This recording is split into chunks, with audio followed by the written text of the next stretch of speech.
PV Anwar ഒരു തീരുമാനമെടുത്തിരിക്കുന്നു. ഇടതുമുന്നണിയുമായി തെറ്റിപ്പിരിഞ്ഞ് ഇടത് സ്വതന്ത്രനായി വിജയിച്ച PV അൻവർ ഇനി മുതൽ നിയമസഭാ അംഗമല്ലാതായി മാറിയിരിക്കുന്നു. അൻവർ ഇപ്പോൾ പുറത്തേക്ക് വരുന്നു. ഒപ്പം അദ്ദേഹം രൂപീകരിച്ച DMK-യുടെ കോർഡിനേറ്റർ മനോജ് അടക്കമുള്ളവരുണ്ട്. ഇപ്പോൾ അൻവർ മാധ്യമങ്ങളെ ഇവിടെ വെച്ച് കാണും. അതിനുശേഷമായിരിക്കും അദ്ദേഹം കൂടുതൽ വാർത്താ സമ്മേളനത്തിൽ ഇപ്പൊ MLA സ്ഥാനം രാജിവെച്ചതിന് ശേഷം നിയമസഭയ്ക്ക് പുറത്തേക്ക് വരുന്നത് കാണുന്നത്. അദ്ദേഹം വാർത്താ സമ്മേളനം വിളിച്ചിട്ടുണ്ട് എന്നതിനാൽ തന്നെ ഇപ്പോൾ മാധ്യമങ്ങളുടെ കാര്യമായി പ്രതികരിക്കുമെന്ന് എനിക്ക് തോന്നുന്നില്ല. കാരണം അദ്ദേഹം പറഞ്ഞിട്ട് പോവാണ് നല്ലത് തോന്നുന്നു. എന്തായാലും അത്ര തിരക്കുണ്ട്. കാര്യങ്ങൾ പ്രസ് മീറ്റ് പറയാം നമുക്ക്. അതുകൊണ്ട് പോയി കൊടുത്തു രാജിവെച്ചിരിക്കുന്നു എന്ന് മാത്രമാണ് വിശദീകരിച്ചിരിക്കുന്നു. താൻ രാജിവെച്ചിരിക്കുന്നു. എല്ലാം ഇനി പ്രസ് മീറ്റിൽ വിശദീകരിക്കാമെന്നാണ് PV അൻവറിന്റെ നിലപാട്. പ്രശാന്ത്, ഈ പ്രസ് മീറ്റിനി എപ്പോഴാണ്? നേരത്തെ പറഞ്ഞ 9:30 കഴിഞ്ഞു. എവിടെയാണ് അദ്ദേഹം വിശദമായി കാണുക? ഈ രാജി മാത്രമല്ലോ, അപ്പൊ മറ്റെന്തൊക്കെയോ കൂടി പറയാനുണ്ടാകുമല്ലോ. വാർത്താസമ്മേളനം ഇനിയിപ്പോ ഉടൻ തന്നെ ഉണ്ടോ?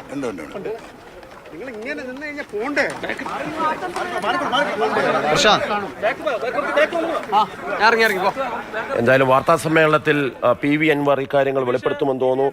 ദിവിഷ, ഇവിടെ PV അൻവർ നിലമ്പൂർ ഉപതെരഞ്ഞെടുപ്പ് വരുമ്പോൾ അവിടെ മത്സരിക്കുന്നു എന്നുള്ളത് മാത്രമല്ല, അദ്ദേഹം രാജ്യസഭാ സീറ്റ് തൃണമൂലിനോട് ആവശ്യപ്പെട്ടിട്ടുണ്ടെന്നും അടുത്ത വർഷം തന്നെ 16 ഒഴിവുകൾ വരുന്നു. ആ 16 രാജ്യസഭാ സീറ്റുകളിൽ 5 എണ്ണത്തിൽ 2026 ഏപ്രിൽ ഒഴിവുകൾ വരും. ആ 2026 ഏപ്രിൽ ഒരു രാജ്യസഭാംഗമായി നേരെ അങ്ങ് പോകാൻ വേണ്ടിയുള്ള MBA പോകാൻ വേണ്ടിയുള്ള നീക്കവും അദ്ദേഹം നടത്തുന്നുണ്ട്. അല്ല, എനിക്ക് മനസ്സിലാവുന്നത് അങ്ങനെ ഒരു രാജ്യസഭാ സ്ഥാനമൊക്കെ നൽകി കേരളത്തിൽ അങ്ങനെ വേരോട്ടം ഉണ്ടാക്കിയെടുക്കാൻ തൃണമൂൽ കോൺഗ്രസിന് കഴിയുമെന്നൊക്കെ മമതാ ബാനർജിയും പാർട്ടിയുടെ നേതൃത്വവും ഒക്കെ കരുതുന്നു. ഇപ്പൊ നേരത്തെ MV ഗോവിന്ദൻ പറഞ്ഞല്ലോ, ഇവിടെ രണ്ട് ചേരിയുള്ളൂ, ഒന്ന് LDF അല്ലെങ്കിൽ UDF. ഇപ്പൊ അതിനിടയിലാണ് BJP ഇങ്ങനെ നിൽക്കുന്നത്.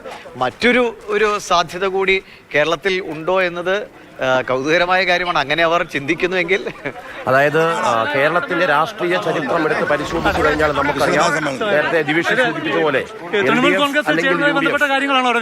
പലതുണ്ട്. മാധ്യമപ്രവർത്തകര് വിടാതെ പിന്തുടരുകയാണ് PV അൻവറെ. എന്നാൽ അൻവർ ആകട്ടെ കൃത്യമായ വാർത്താ സമ്മേളനത്തിൽ മാത്രമേ കാര്യങ്ങളെല്ലാം തന്നെ വ്യക്തമാക്കൂ എന്നുള്ള നിലപാടിലാണ്. അതുകൊണ്ട് അദ്ദേഹത്തിന്റെ വാർത്താ സമ്മേളനത്തിന് വേണ്ടി കാത്തിരിക്കേണ്ടി വരും. അതുവരെ അദ്ദേഹത്തിന്റെ പ്രതികരണം ഒറ്റ വാക്കിൽ ഞാൻ രാജിവെച്ചിരിക്കുന്നു എന്നുള്ള ഒരു പ്രതികരണം മാത്രമേ വന്നിട്ടുള്ളൂ. തുടർന്ന് ഒന്നും തന്നെ അദ്ദേഹം പറഞ്ഞിട്ടില്ല.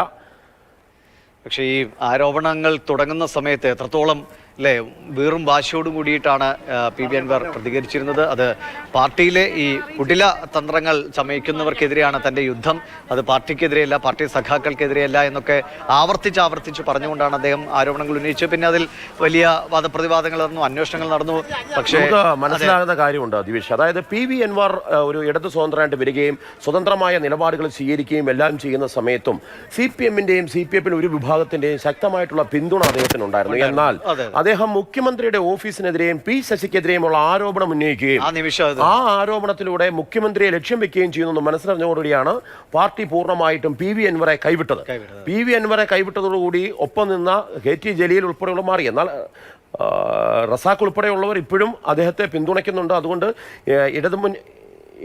ഇതിനിടയിൽ ഒരു വാർത്ത കേട്ടിരുന്നു, LDF-ൽ തന്നെയുള്ള 3-4 MLA-മാരെ ഒക്കെ ഒപ്പം കൂട്ടിക്കൊണ്ട് അദ്ദേഹം UDF-ലേക്ക് പോകുമെന്നൊക്കെ. പക്ഷെ അത്രയൊക്കെ നീക്കം എങ്ങനെ നടപ്പാകും എന്നുള്ളതാണ്. ഇനി എന്തായാലും ആത്മഹത്യാപരമായ മറ്റു പലരും തയ്യാറാകുമോ എന്നാണ്.